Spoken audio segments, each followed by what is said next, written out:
Happy Monday, everyone, or perhaps it's already Tuesday, depending on where you are in the world. I am Susie Beiler, lead facilitator and founder of the Creation Temple, a place where you can learn how to create your life from your soul's alignment, from your soul's desires.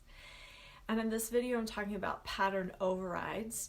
This is a concept that helps us to release the ways of thinking, the ways of being, the ways of feeling that no longer serve us. So many of you have experienced that in the past several months we've gone through a period of intense cleansing where our old ways of being and our shadow aspects have really been illuminated, and the things that no longer serve us have really been illuminated.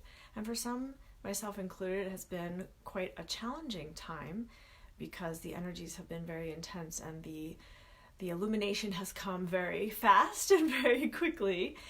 And what I've noticed for myself in this period of time are my patterns, the patterns that I have that no longer serve. And so I'm going to give you an example of a pattern override that I've been using in my own life. And what I've noticed is that during this period of illumination that we've just come through, not that it's going to stop, but there's, the eclipses and all of that have really served to get down and dirty into the shadow. This period of time has brought up for me a pattern of dealing with cellular trauma. And so what that looked like was over and over again, I was shown the cellular trauma that I still carry. And the pattern I got into was becoming very reactive, because when you go really deep into the cellular trauma, it becomes very raw. You get very vulnerable, you get tired, and the nervous system gets really, really raw and really tender.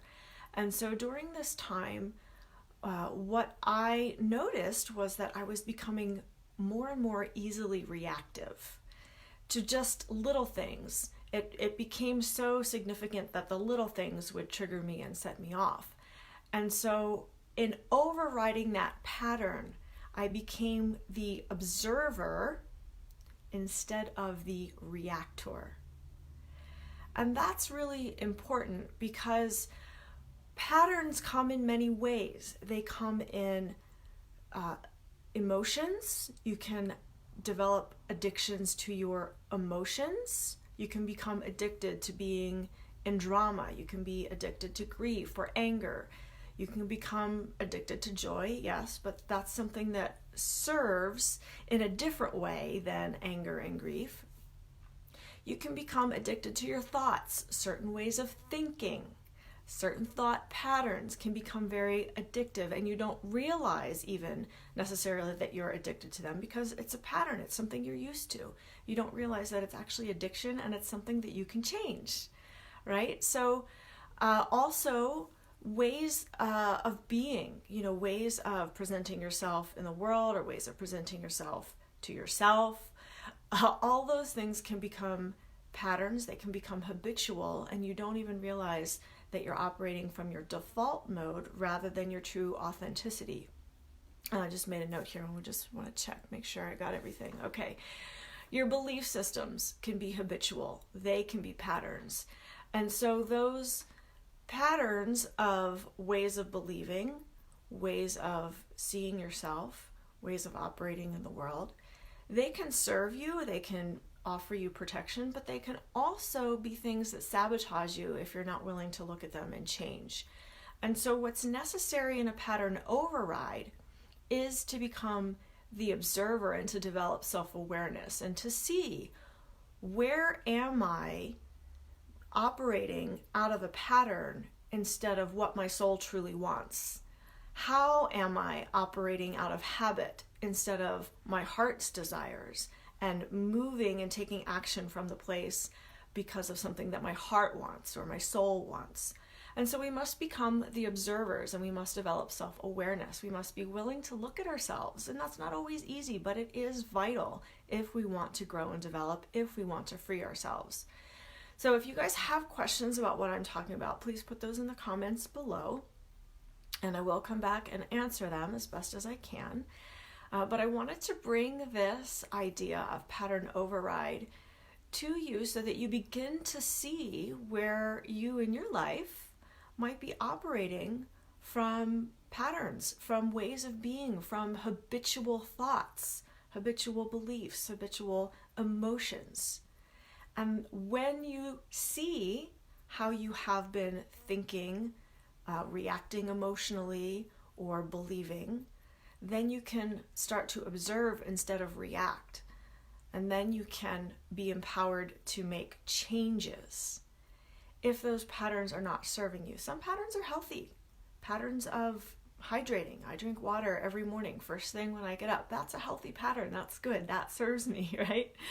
But those patterns of being reactive, like I was experiencing, that's not going to serve me if I want to free myself, if I want to learn and grow. And so again, to override the patterns in your life, you must develop self-awareness.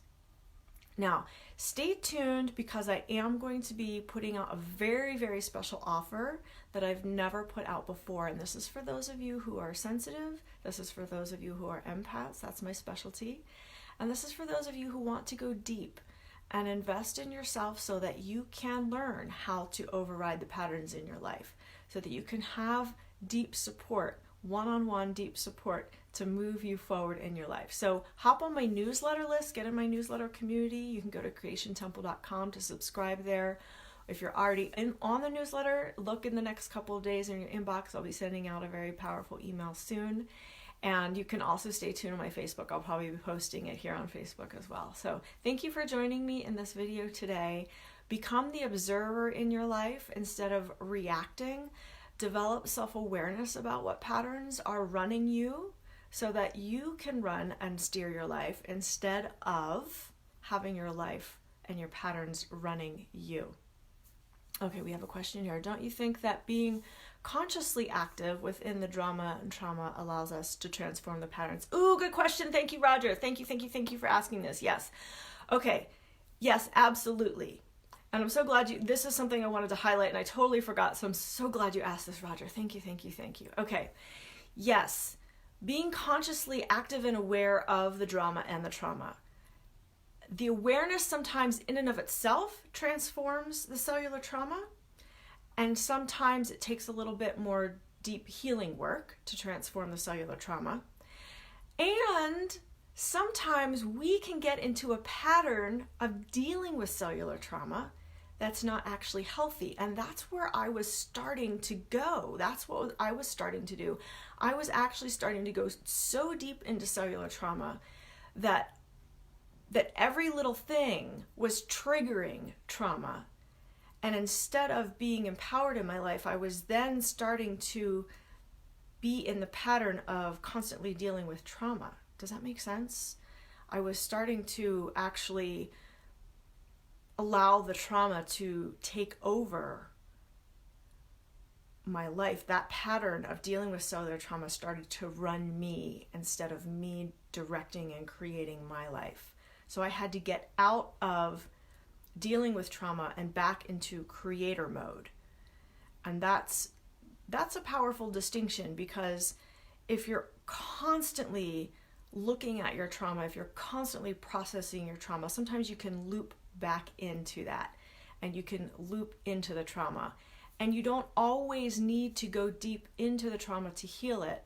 Sometimes you just need to be aware that it's there and make a choice that's different.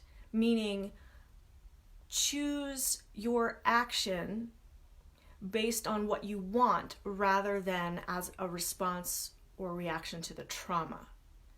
And that's very, very important, because I was starting to make choices out of reaction to the trauma I was feeling rather than choices of what I really wanted to do.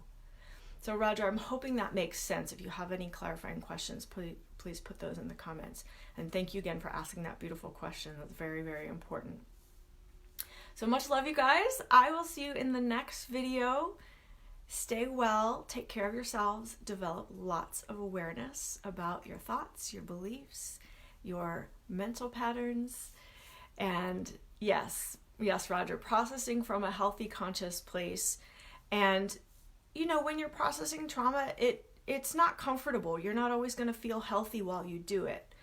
But if you start to over-process it and you loop back into it over and over again, that can become a problem. And that's where the thought patterns and addictions to certain thoughts come in.